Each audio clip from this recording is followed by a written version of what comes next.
Вкупно 4 милиони евра долг акумулиран со години има општина Сарај кон компаниите што делувале на нејзина територија, откри градоначалникот Мухамет Елмази. Според него, долг имаат и основните училишта, околу 198.000 евра. Јавното претпријатие за управување со јавното осветлување има долг од околу 127.000 евра.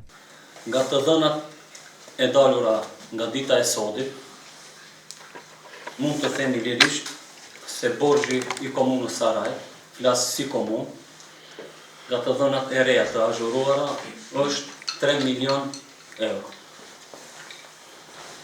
Borxhi i ndërmarrjes publike në kuadër të komunës Saraj, higjiena komunale, është 425.000 euro. Borxhin të cilën e ka qerdhja Filizi në kuadër të komunës Saraj është 230.700 euro. Според внатрешните анализи на општината што ги презентираше Елмази, имало договори за вработување на лица кои не се појавувале на работа, а земале плата. Додава дека истите по промената на општинското раководство сами поднеле оставки. Kemi gjetur të punësuar në kuadër të komunës Saraj me kaltive në pune. Kemi gjetur kontrata të cilat në sistematizimin aktual të komunës Saraj nuk kanë qenë.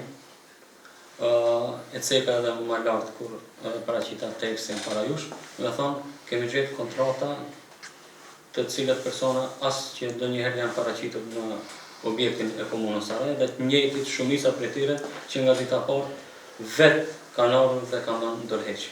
Елмази се пожали дека долговите ја држале општината блокирана откако го презел мандатот, бидејќи извршителите биле активни. Тој гарантира дека општината ќе излезе од блокадата и ќе функционира нормално.